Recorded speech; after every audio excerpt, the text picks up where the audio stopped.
Baturalp Turizm Şirketler Grubu Hamdi Sarıca kültür kervanını sunar. Değerli izleyenlerimiz, oturum yeni başlayacak. Birazdan salondaki izlenimleri size aktarmaya devam edeceğiz. Ama dedik ya, Muş, Kırşehir, Bursa, Balıkesir, Aydın, İzmir, Türkiye'nin dört bir tarafından. Şimdi benim memleketim var, Afyonkarahisar'dan gelmiş. İlk olmak zordur. İlk başta lider olmak zordur. Lider olunmaz, doğulur derler ya. İşte onlardan bir tanesi var yanımızda, 22. dönem milletvekillerinden Afyonkarahisarlı Sayın Mahmut Koçak var. Önce bir 20 yıl öncesine gideceğiz, sonra Antalya, buraya geleceğiz. Buradaki Yörük Çalıştayı'ndan birazcık bahsedeceğiz. Evet, keşke bizler de ilklerden olabilseydik. Hoş geldiniz, sefalar getirdiniz efendim. Tabii Afyonkarahisar'da Yörükler Derneği bu kültürün ilk derneklerinden bir tanesi. Dolayısıyla unutulmayacak büyük emekleri var bu mücadelede. Özellikle derneğin başı niteliğinde olan bir abimiz olan Kamil Aybey'in, Davud Okyar Bey'in, Kadir Okyar Bey'in bizim orada ilk defa kendi köylerinde bir kardeşliği inşa etmek, hem kültürü canlandırmak hem kardeşliği inşa etmek adına oluşturdukları dernek bu işin nüvesini oluşturmuştur. Sonra el ele verdiğimizde Afyonkarahisar'ın tamamına, oradan da Türkiye'nin her yerine ışık saçacak güçlü bir sivil toplum hareketine dönüştürdük beraber. Tabii heyecanlı günlerdi. Ben Yörüğüm, ben Türkmenim diyemiyor insan. Ya da nereden çıktı şimdi bu Yörük Türkmen? Nereden çıkardınız bu işi diyeceği günlerdi o günler.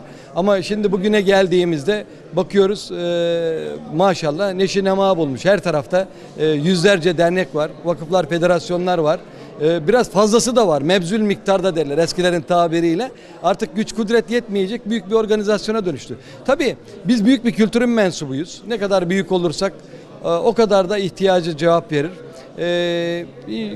Yani sadece Afyonkarahisar'daki biz orada beraberliği, birliği değil, Türkiye'mizdeki bütün birliği, beraberliği, kardeşliğimizi düşünerek büyük planlar peşinde koştuk. O gün de hiçbir zaman küçük hesaplarımız yoktu.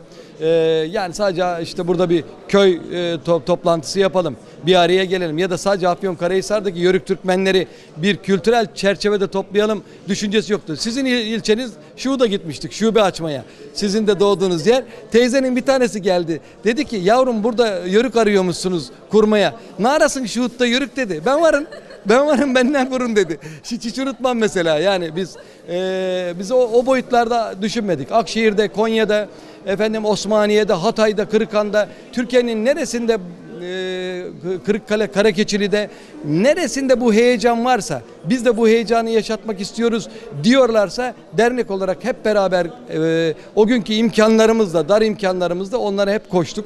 Türkiye'de bu kültürün yaşatılması için. Neden bu kültür yaşaması lazım? Bu kültür bizde Selçuklu'yu kuran kültür. Bu kültür bizde Osmanlı'yı kuran kültür. Bu kültür Türkiye Cumhuriyeti Devleti'ni kuran kültür.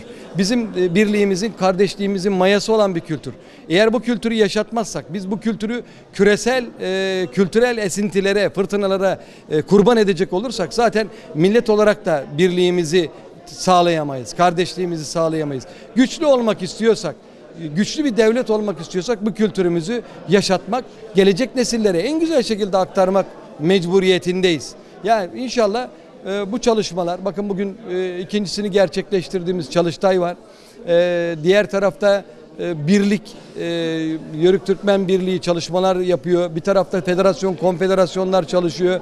Yani Türkiye'nin her yerinde yeniden Şehedebali'nin çizdiği o yollarda ya da daha öncesine gittiğimizde Ahmet Yesevi'nin bize ışık tuttuğu, o Horasan erenlerinin Anadolu'ya gelip bizleri ihya ettiği, bizleri İslam'la müşerreflendirdiği o güzel günlere taşımak adına bütün arkadaşlarımızın gayreti var. Mutluyuz bundan dolayı. Yani bir insanın kendisini keşfetmesi, bir insanın kendi kültürünü geliştirmesi, yaşatması ve bu uğurda mücadele etmesi kadar şerefli ne olabilir? Dolayısıyla bütün derneklerimizi kutluyorum.